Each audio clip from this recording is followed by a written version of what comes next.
Hello, everyone, and I'm happy to have you here on this all new episode of the Drone Pioneers Vodcast. People do the flying. I am Dionysios Bastas, and today with us we have Andy Olesen. Hello, Andy.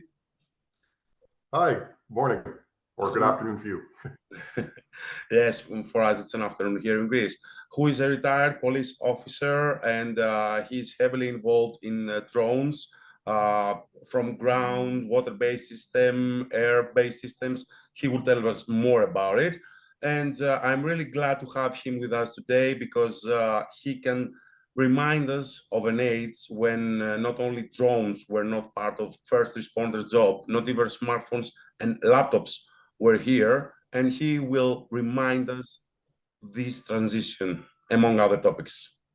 Andy, a few things about you. Yeah, thank you. I'm really excited to be here today. So as you said, I spent 30 years in policing, retired in 2018. And after that, I almost immediately started getting into doing some sort of contracted research work for some of our federal government agencies. About 20 years ago, I was on our Marine Rescue department within the police department. And that's when I first got involved in the underwater robotics, the ROVs. And then about 14 years ago, I got involved, same through the Marine unit. I got involved in the aerial robotics part. And then I was also a bomb technician, and that kind of led me to the ground robots. So like I said, I retired in 2018, but still heavily involved in sort of research on how those systems are deployed, how they interact with emergency services. And as everybody in this field knows, the technology is moving so fast. So it's just trying to keep on top of literally the changes day by day and how these systems day are being by deployed. day, hour by hour, yeah, hour by hour, yeah. So it's it was hard enough keeping on track of the stuff when I was doing it part-time, and even now doing it full-time, it's still a challenge to keep on top of how fast things are moving. Yeah, I think that for all of us, you come to a point that you can't really catch up with all the changes. You just, keep going on and enjoy the process. Oh, exactly. And I think that demonstrates like the importance of networking and having partnerships, because there's no way one person or even one group can understand all this.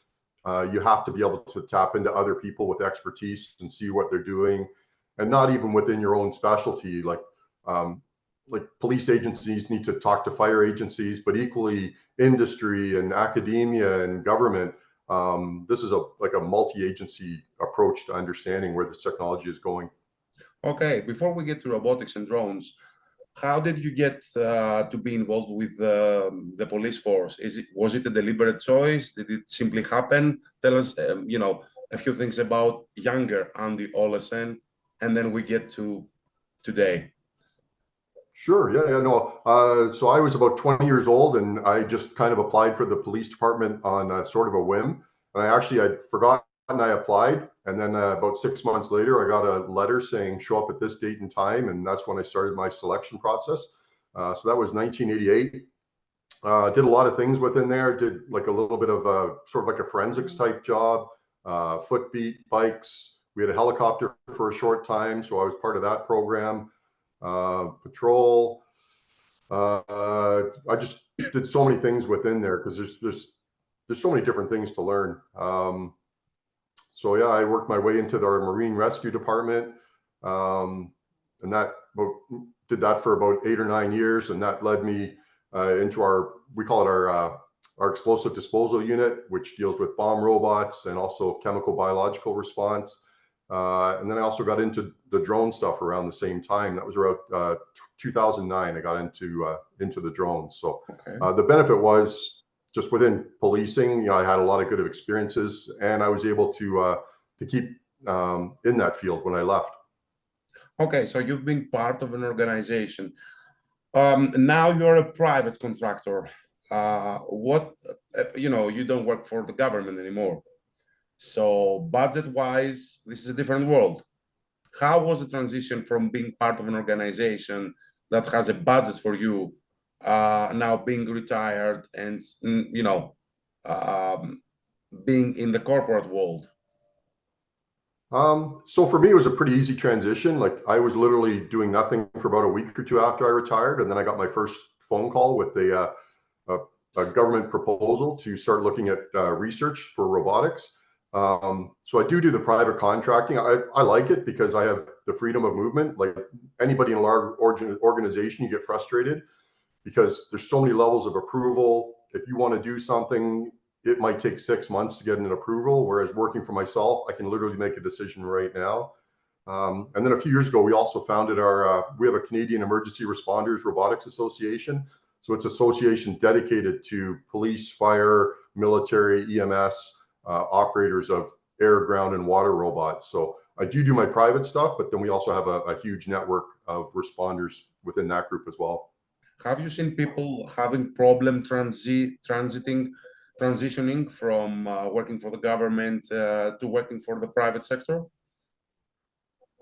Uh, Definitely, yeah. Some people just do not have a plan. Like they know they're going to retire and they don't have a plan to do anything. And I know those people struggle because you go from like policing or fire to military, which can be a very fast-paced, dynamic world, and then all of a sudden you don't have any of that in your life.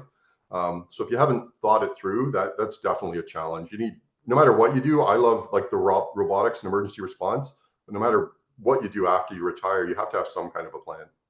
Okay, back in the day when you were policing, do you remember any stories? Do you remember any instances that with the knowledge you have now, or the technology we have now, could have been solved much easier, or something like, I wish we had this tech back then, so this guy would be alive now, or this thing wouldn't have happened?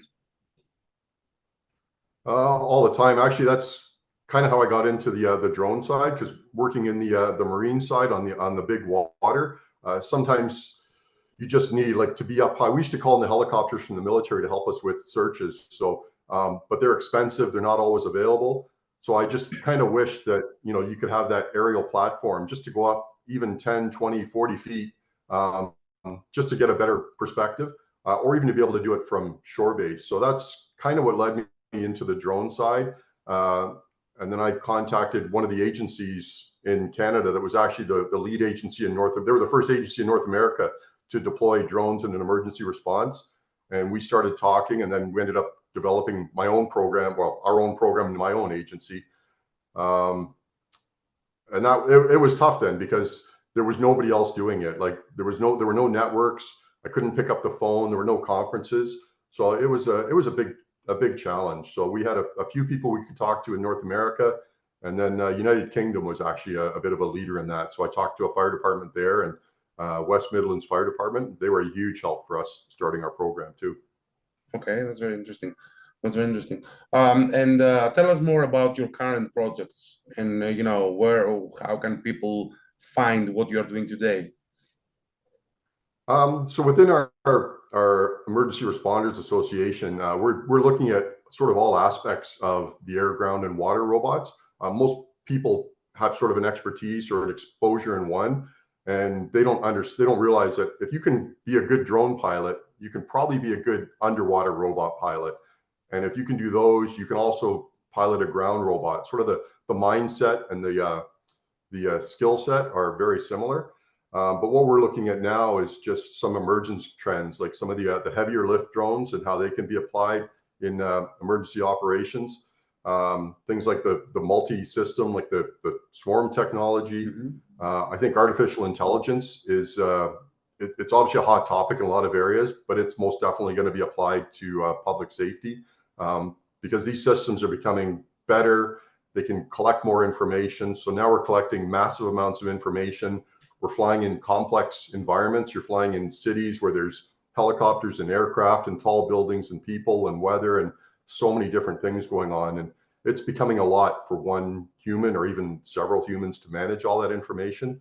So we definitely see artificial intelligence as a big part of future operations, and understanding how that's going to be applied within public safety, because most agencies are sort of relatively big, slow moving, and they don't necessarily adapt to new technology quickly.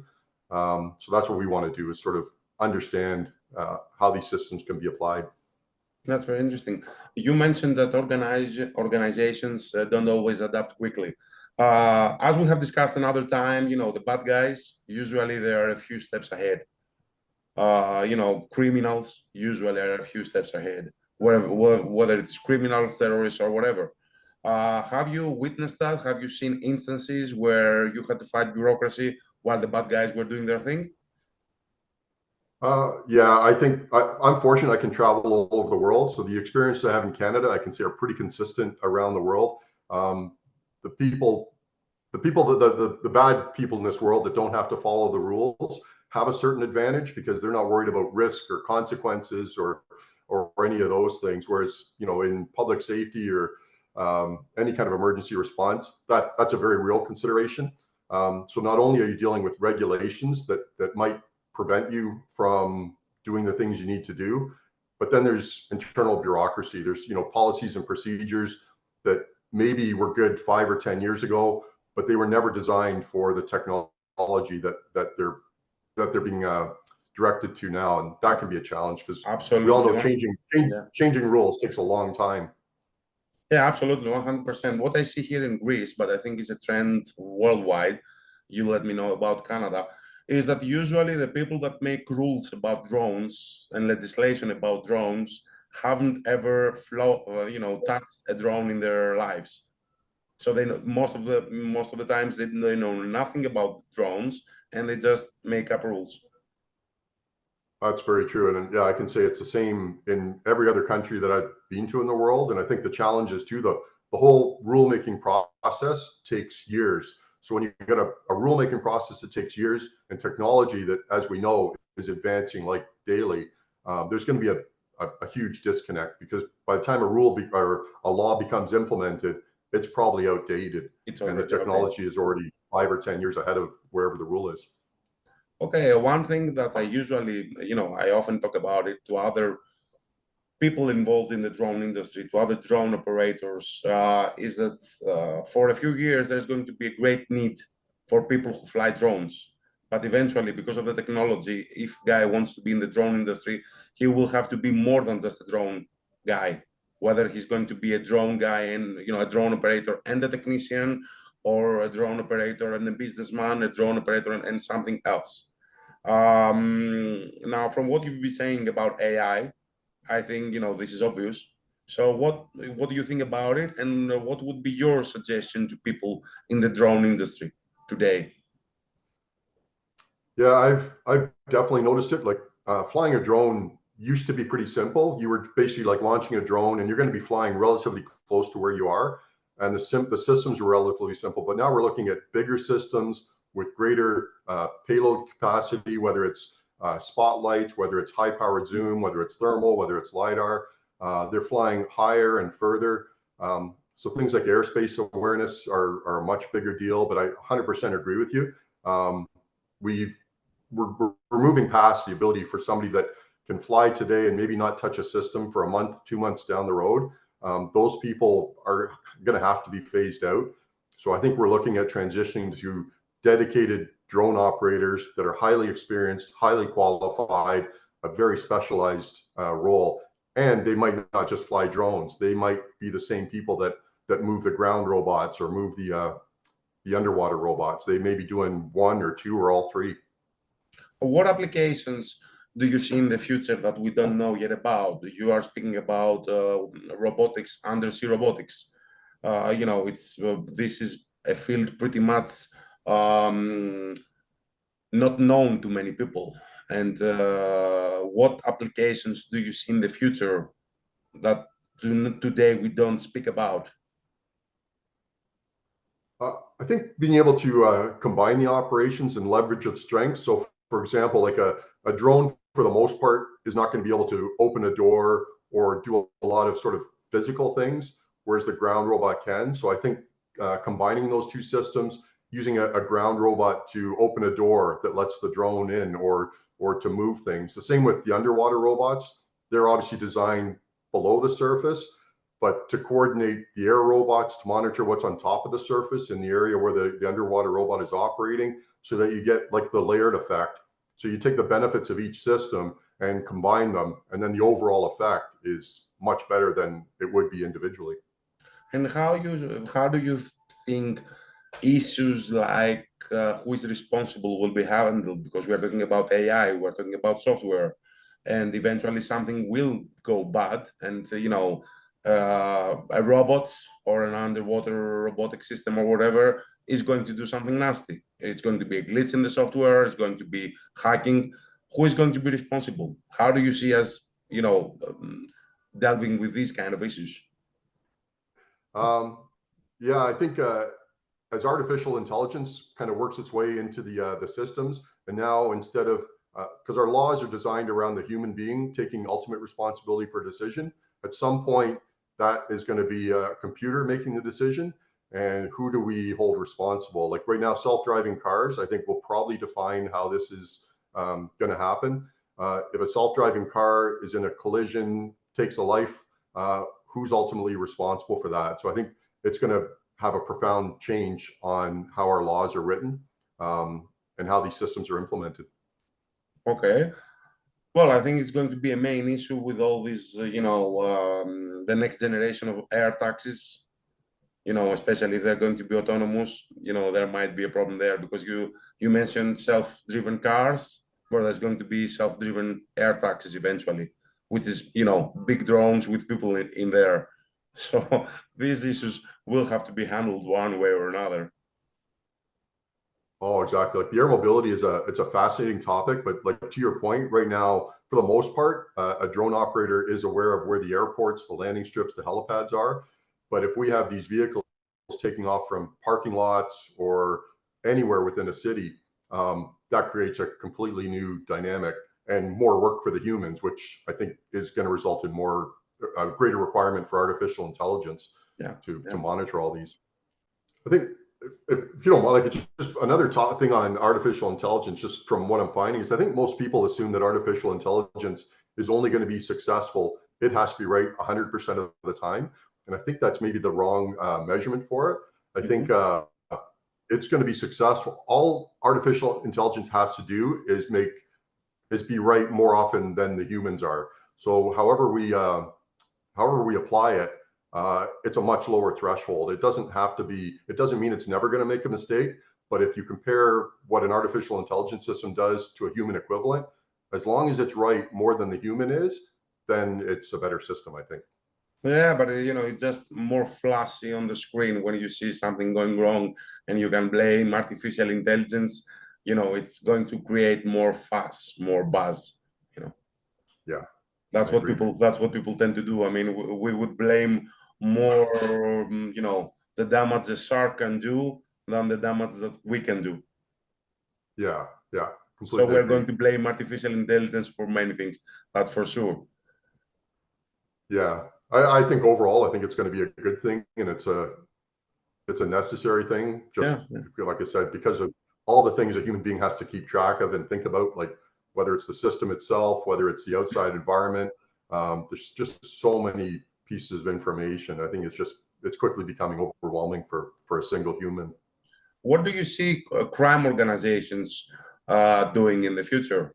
Because maybe they will not have the funding that governments have. Maybe they won't have the bright minds that governments have. But there is so much open source software out there.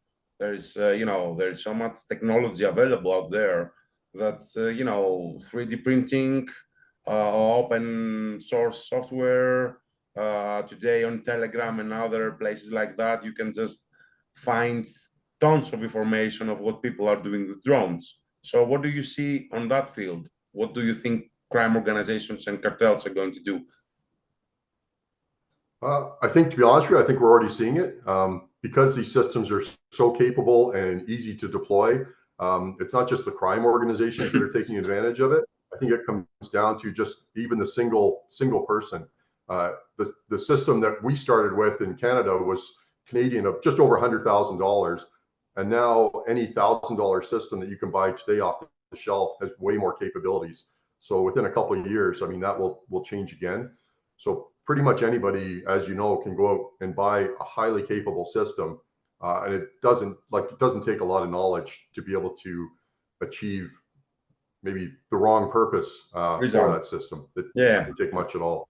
Whether I think we're seeing that from the, I was going to say, I think we're seeing that in some of the global conflicts around the world, how cheap, inexpensive drone technology is taking out multi-million-dollar systems. And I don't think anybody really thought that was possible to the scale that it's happening. Yeah, the thing is though, I don't know if all solutions will have can be used. A historical analogy I like to use sometimes. Back in, somewhere in the Middle Ages, Dark Ages, or something like that, when the crossbow was first invented, it allowed untrained peasants to take down knights. Knights back in the day, they were, pretty expensive to train, pretty expensive to equip, and you would have, a peasant with no real training, just using a crossbow, taking down a knight. That came to a point that, the Pope, I don't remember exactly the date, but, it's easy to find it. The Pope decreed that the crossbow was, a Satan's weapon. But solutions like that will not be able to be used today. Today, we cannot just decree, don't use this technology. We cannot just say, don't copy this technology, don't use it for yourself. So I don't know what solutions are going to be enforced and how.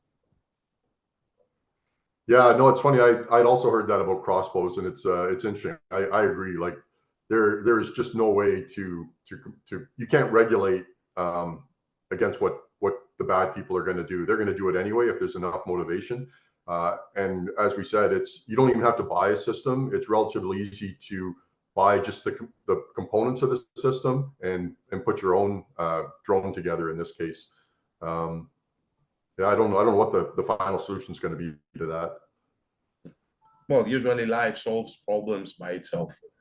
You know, there's Yeah, going to be some there's going to be some solution. yeah, yeah. No, I was going to say, yeah, I think it'll be a constant back and forth, like we found with some of the drone countermeasure systems that are coming into place right now that didn't even exist a couple of years ago. And I've been fortunate to be able to try some of them hands on, and they're very impressive, but it's never ending, right? Like we said, something that's impressive today can quickly fall behind. So it's a very expensive, never ending cycle. Like a never-ending chess game, multi-dimensional, Exactly.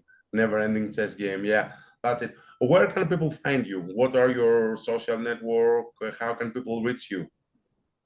So I'm on LinkedIn. Can definitely find me there. I'm a big proponent of LinkedIn as far as networking. And then through our Canadian Emergency Responders Robotics Association, Sarah, we're on the web. So within our own network, we run webinars. We've got a big conference coming up. We're running some training programs. The whole purpose is just to bring emergency services together, not just within Canada, but from around the world.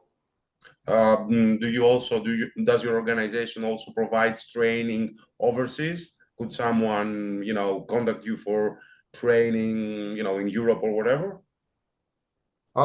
Definitely willing to look at it. I mean, to date, we haven't. I've been overseas and worked with a lot of agencies over there. Sort of not like work for them, but just been exposed to their programs and taken lessons back for here, like the networking benefits.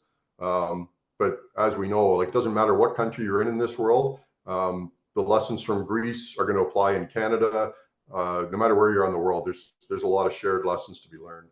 Yeah. After all, it's just what we people do, what we share, and how we progress together. Many people, as I have often said, many people get hooked up with the machine and they forget all about the human aspect, the human factor, and what the people, do with the drones.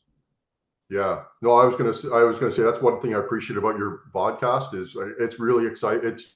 It's really easy to get excited about the technology and all the different systems out there. But I think I agree with you. People forget that at the end of the day, it is all about the humans. Like they are the most important link in this whole process. Well, at least until Skynet faces us out, or Yeah, AI or yeah, whatever. Yeah, yeah. yeah. Okay. Any last few, advice or ideas you would like to share with us? No, I really appreciate being invited on the program, and yeah, I'm looking forward to continuing our relationship together. Thank you. Yeah, sure. I will be glad. I will be glad if we can, keep doing stuff together. If you ever come here in Greece, we can do something together. If I'm in Canada, of course, yeah, why not? Absolutely. Yeah, looking forward to it. Always an open invite for you. Okay, thank you very much. I hope our friends, I hope you have enjoyed this episode. I hope you found insightful and beneficial what Mr. Andy Olesen has shared with us today. I urge you to reach out to him and find him on LinkedIn. And as always, if you enjoy what you see, you can do what people do on the internet: share, like, and all the stuff. And I will be glad to see you on the next episode of the Drone Pioneers Podcast. People do the flying. Until then, bye.